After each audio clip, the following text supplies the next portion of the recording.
Ya, ya. Yo ya 30 segundos puedo hacer. No.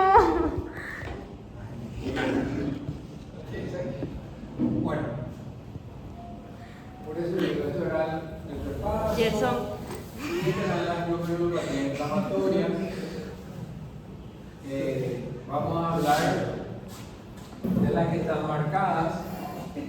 La glomerulonefritis coinfecciosa, la membrana proliferativa. Vamos a hablar de la nefropatía por inmunoglobulina A. Y vamos a hablar de la glomerulonefritis rápidamente progresiva, la que produce septicemia. Bueno, esto, ven, esto es toda la generalidad, vamos a saltar nomás. Y vamos a continuar con esta. Esta es una patología que vamos a ver en niños. ¿Yo qué hice con el niño? No sé. Yo vi en la cajita. Familia, ahora ya. Ah, creí que llevé, no más que no te llevé y no perdí. Bueno, esta es una patología que sí o sí seguramente van a ver cuando hagan su rotación por pediatría. ¿Ok? Y se le llamaba glomerulonefritis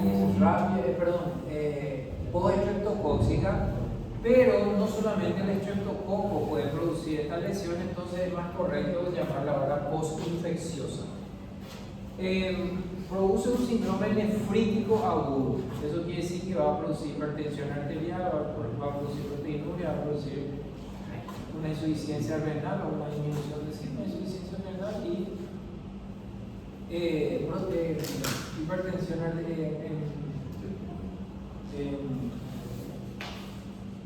hematuria la enfermedad. Bueno, en el caso de la post-estreptocóxica en particular es el estreptococo beta hemolítico, el mismo estreptococo puede producir, o mejor dicho, esta patología se produce un par de semanas después de que un chico puede haber hecho un cuadro de una infección a nivel de la garganta o puede ser infección en la piel también, ¿ok? Se ve más en niños que en adultos. Y sí es una enfermedad de complejo antígeno-anticuerpo. Esto parece ser que, más que los antígenos anticuerpos circulantes, sean antígenos que han quedado plantados. Plantados quiere decir que fueron filtrados y se quedaron frenados en la barrera, debajo del epitelio, porque son subepiteliales. Y después vinieron los anticuerpos y forman entonces el complejo. El paciente va a hacer malestar, fiebre y va a hacer evidencia de insuficiencia renal, oliguria, va a empezar a orinar menos. La orina, como es mezclada con sangre, entonces una orina de color oscuro. ¿Okay? Después de, como le digo, un cuadro, la historia es muy importante, después de un par de semanas de haber padecido generalmente un cuadro de infección en la garganta.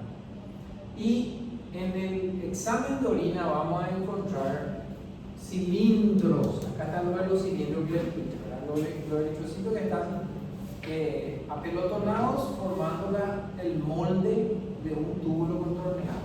¿Okay? Una proteinuria leve, edema y la hipertensión arterial.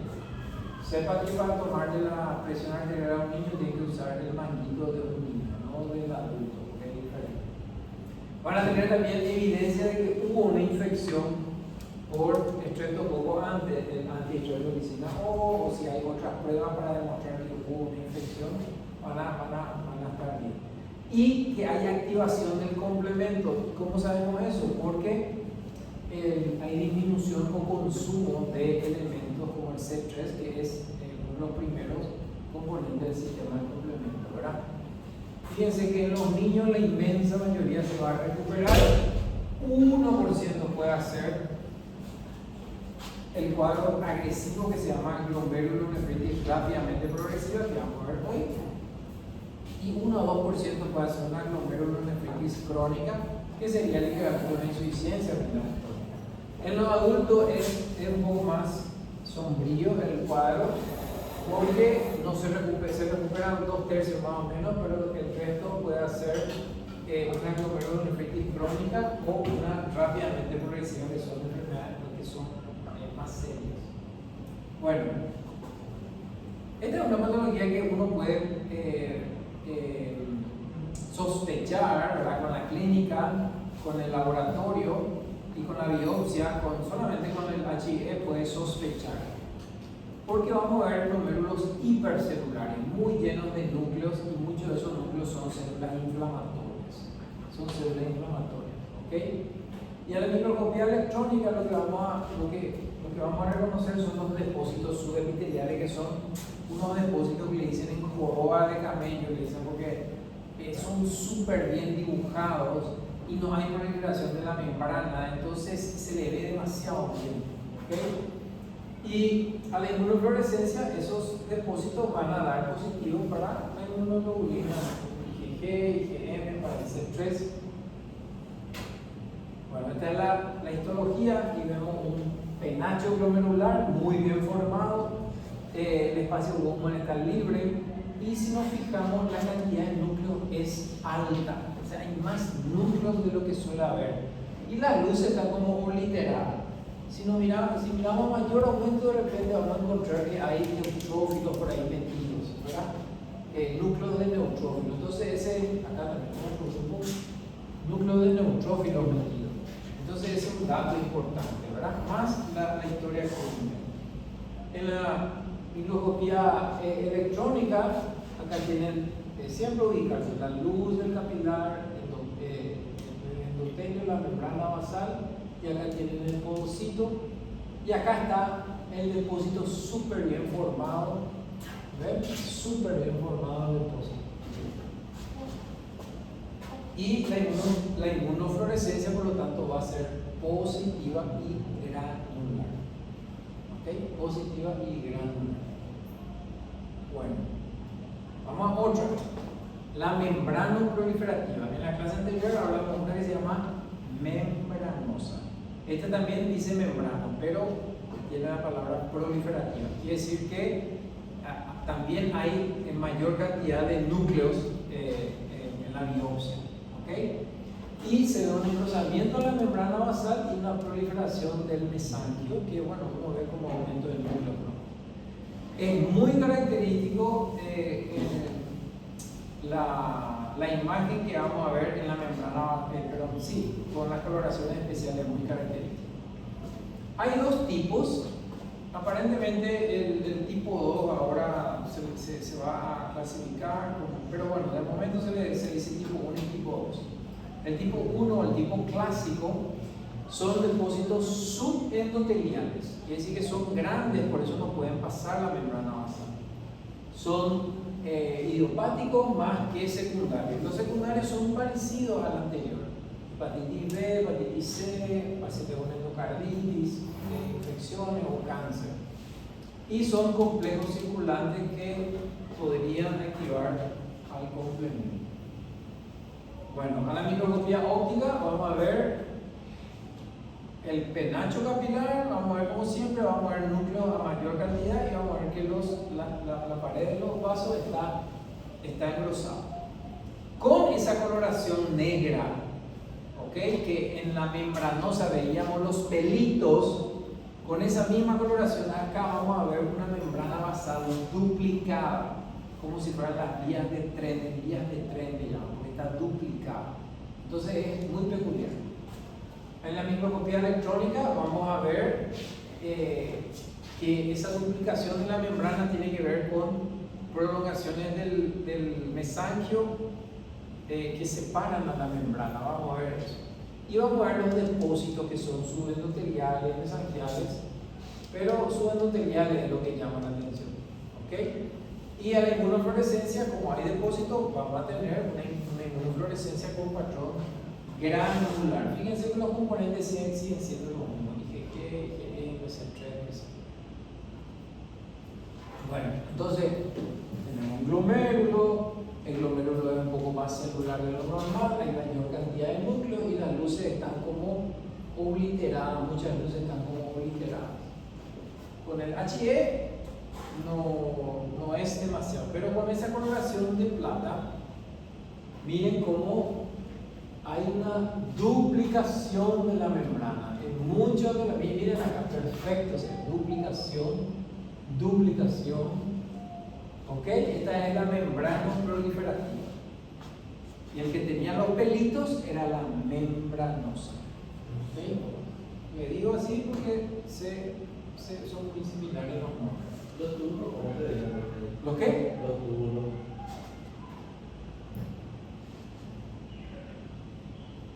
No hay túbulo acá. No, ahí no. Ah, espera. Los túbulos, acá, mira vos, acá hay, se nota que tienen el citoplasma más vacuolado. Súper bien. Y acá se ve otro glomérulo que está bastante celular. Del resto, acá hay un poco de infiltrado inflamatorio y están separados los túbulos. La verdad que ni me fijé, pero esto no es normal. El hecho de que haya estroma o separación entre los túbulos es un toque de patología túbulo intersticial. Muy bien. Bueno, entonces el tipo 1 se va a caracterizar por depósitos. Estos depósitos son subendoteliales. Fíjense, este es el endotelio y acá está el depósito entre el endotelio y la membrana basal.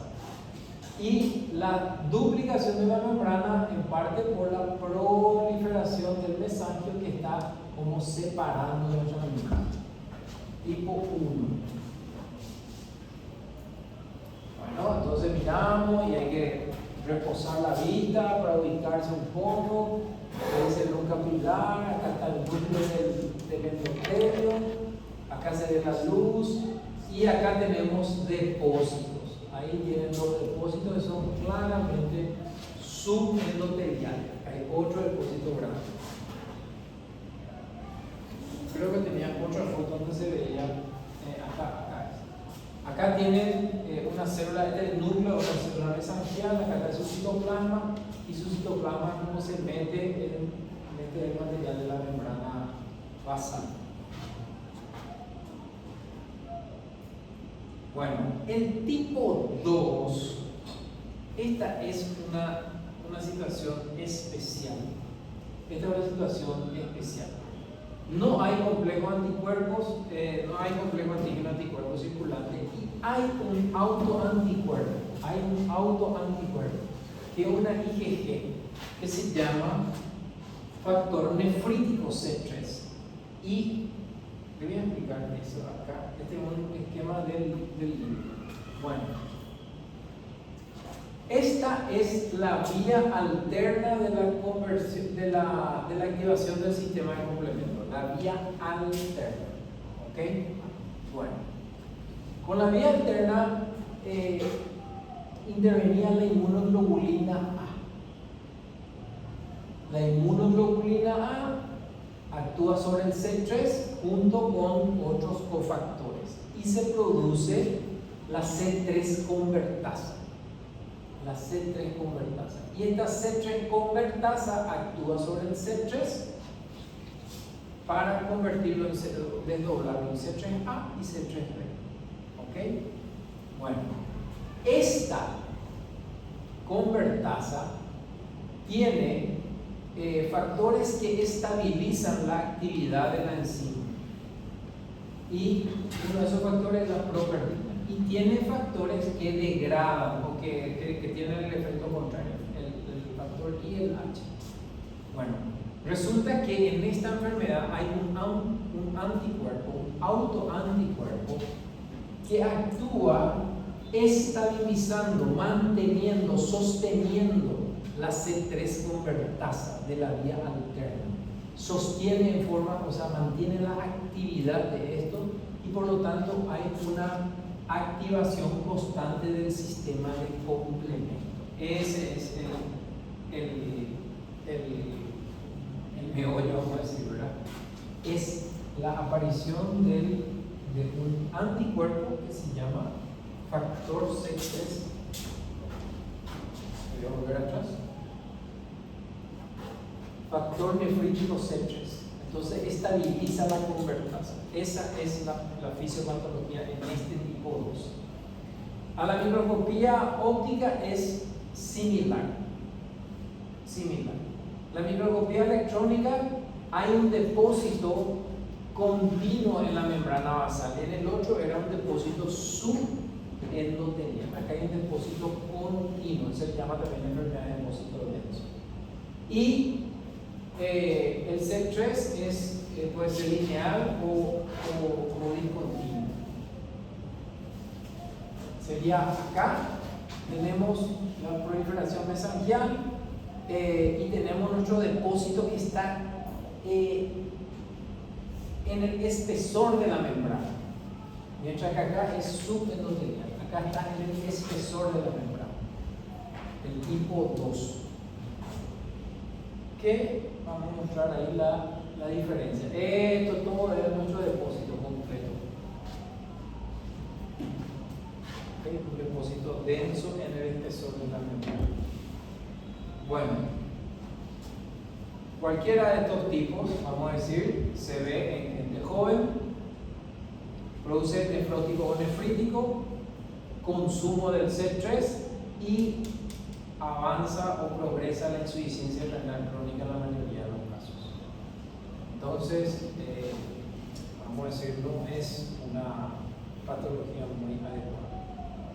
Bueno, vamos a hablar de otra que dicen que es la glomerulopatía más frecuente del mundo, que es la nefropatía por inmunoglobulina A. Inmunoglobulina A tiene nombre de enfermedad de Berger. Bueno, la diferencia con el resto es que ahora está la inmunoglobulina A involucrada y por lo tanto en la inmunofluorescencia, si nosotros queremos preguntar si hay depósito de inmunoglobulina, en este caso va a ser positivo. En los anteriores eran o G o N, acá es A. Y también la otra peculiaridad es que la mayoría de los depósitos ocurren en el mesangio, no tanto en la pared del capilar. Entonces esas serían así las cosas resaltantes. Entonces se dice que es la forma más común y lo que se piensa es que hay antígenos virales, bacterianos o de la dieta, virales, bacterianos o de la dieta, que actúan sobre las mucosas, ya sea la mucosa respiratoria o la mucosa intestinal. En las mucosas respiratoria o intestinal es donde hay mayor cantidad de inmunoglobulina A. Hay mayor cantidad de inmunoglobulina A. Y aparentemente estas pacientes tienen un subtipo de inmunoglobulina A que forma unos grupos grandes, unos polímeros grandes. ¿Ok? Y estos polímeros grandes se depositan sobre todo en el mesangio y pueden activar el complemento por la vía alterna, porque usan inmunoglobulina A y no por la vía clásica, y eso se puede detectar por el tipo de componentes del complemento que están consumidos y cuáles no están consumidos, ¿verdad? Vamos a encontrar proliferación mesangial y podemos ver aumento de la matriz también mesangial. En la microscopía óptica vamos a tener proliferación mesangial. Entonces uno mira y ve que hay mayor cantidad de núcleos como alejados de las luces capilares, etc. En los casos graves puede haber incluso semiluna, pero bueno, semiluna después vamos a ver dentro de un ratito la semiluna. Hay aumento de la matriz mesangial y hay depósitos en el mesangio por la microscopía electrónica. Pero la clave está que acá hay depósito de IgA, por inmunofluorescencia y generalmente en el mesangio. Bueno, entonces miramos un glomérulo se parece a otro, pero si prestan atención de repente, miren esto, hay como un acúmulo de núcleos que no está asociado a la luz del capilar, cosa que no veíamos. Entonces hay que prestar atención, ¿verdad? Y fíjense que relativamente delgados son nuestros capilares. Ese es con HI.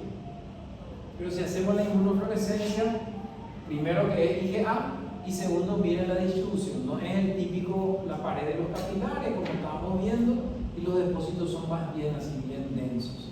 Y uno tiene que saber qué es lo que está buscando, porque siempre se ve del mismo color. Acá no, la clave no es el color, sino saber qué es lo que está buscando. Esta es una enfermedad que no es tan banal, se ve en jóvenes y generalmente la presentación es por hematuria. La proteinuria severa es rara y si hay es peor. Y un 20% de los pacientes va a progresar a una insuficiencia renal crónica. Esto es malo porque significa diálisis o trasplante. ¿Okay? No responde al tratamiento y no mejora espontáneamente, y encima si te trasplantas puedes recurrir otra vez en el órgano trasplantado. ¿Por qué? Porque tu problema es que vos ante exposiciones infecciosas o de la dieta haces una IgA anormal que es muy grande y que forma estos polímeros grandes. Bueno, creo que esta es nuestra última. La glomerulonefritis rápidamente progresiva, y esta no es una sola enfermedad, puede tener varios orígenes. Morfológicamente sí se les podemos reconocer, pero tenemos que entender el contexto para saber de dónde viene. Es un cuadro muy agresivo porque, como dice su nombre, es rápidamente progresivo. Si el paciente no tiene un soporte adecuado puede fallecer. ¿Okay? Y se caracteriza porque hay una proliferación en el espacio de Bowman. Entonces, probablemente entre todas es la más fácil de reconocer al microscopio óptico, porque no hay que pensar mucho y hay que reconocer nomás que hay una semiluna que está borrando todo. ¿Okay? La acumulación de fibrina es lo que se reconoce en esta patología, y la fibrina estimula la proliferación de células, estimula el infiltrado inflamatorio, etc.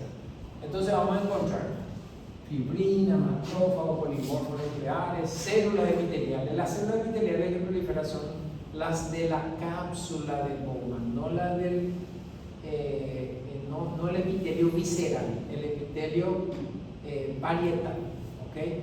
Porque el visceral no prolifera.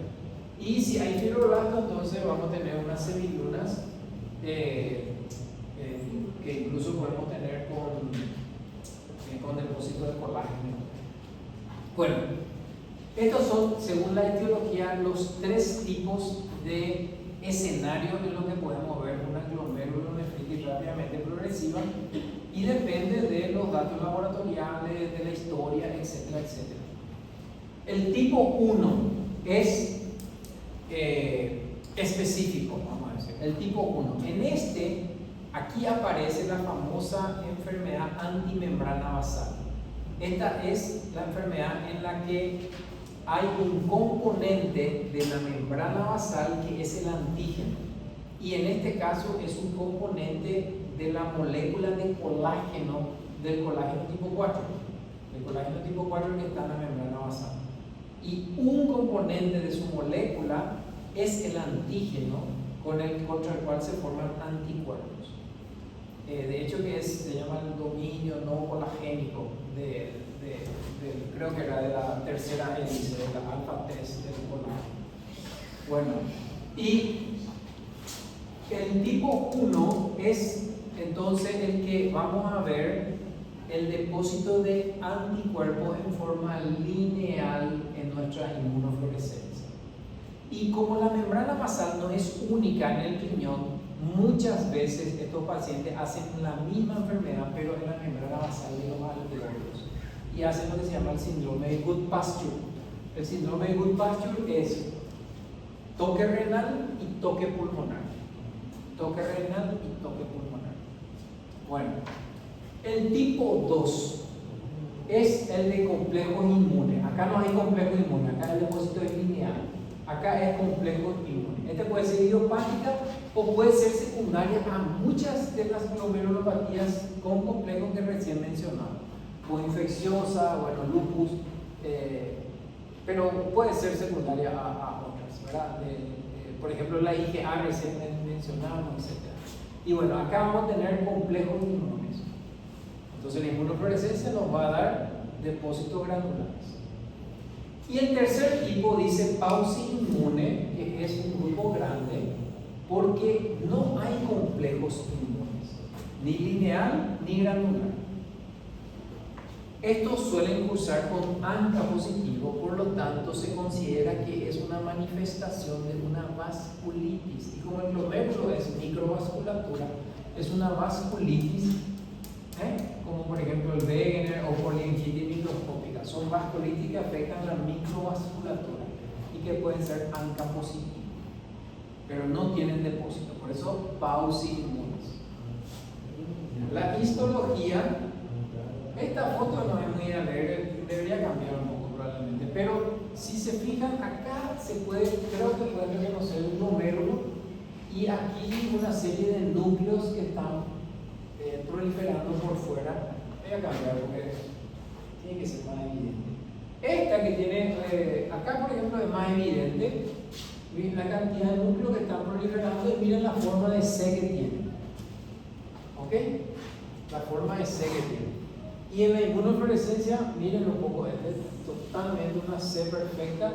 Y acá el anticuerpo es contra el fibrinógeno, lo que está detectando es fibrinógeno. En la microscopía óptica hay una característica muy llamativa, que se fragmenta la membrana basal, se rompe la membrana basal. Ninguna mostró eso, ¿verdad? Entonces acá hay una fragmentación de la membrana basal. Ese gusano que Y es la membrana basal que se soltó. Y acá está el otro, y acá hay un resto también. Y ya, esto es para ir terminando, las causas idiopáticas cuando no hay complejo inmune o vasculitis, ¿verdad? Algunos casos son ANCA positivos, como en las vasculitis, ANCA positivo, y otros son secundarios a glomerulonefritis postreptocóxica, membrana proliferativa, IgA, lupus, etc. Bueno, quiero terminar con una foto para mostrar, este es del libro, que la vía final de todas estas glomerulopatía, la vía final a la que pueden llegar estas glomerulopatías es a la glomerulonefritis crónica. Solo para que tengan una idea visual, la glomerulonefritis crónica es cuando tenemos muchos de nuestros glomérulos ya totalmente esclerosados. Esto es con tricrómico y esto es colagenizado. Acá tenemos uno que todavía no está afectado, un sobreviviente, pero no tenemos idea qué pasó, no tenemos idea cómo llegó a esto. Y si se fijan en el intersticio, hay también colágeno en el intersticio, hay infiltrado inflamatorio y hay túbulos atróficos. O sea, acá hay un golpe de lo que decimos un riñón terminal. Este es un riñón terminal, este necesita diálisis o trasplante. Y voy a regresar porque esta es la última. Entonces, para llegar a la glomerulonefritis crónica, muchas otras patologías ocurrieron antes, ¿verdad? Y las que tienen la flecha más gruesa son las que aportan más a este final. La crescéntica o la semilunar, la que recién vimos.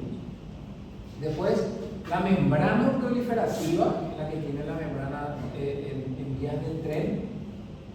La focal bisegmentaria, fíjense, estas son las flechas más importantes. Y en menor medida la membranosa, la que es por IgA, y la postreptocóxica. Y otras son, por ejemplo, la de cambios mínimos, etc. Entonces, es un capítulo re interesante, pero muy complicado. Yo le voy a pasar la clase, hay muchas más patologías, pero vamos a enfocarnos en esta, que ya es como mucho. Y bueno, hasta ahí es nuestra clase. Les voy a mostrar si quieren prender la luz, por favor.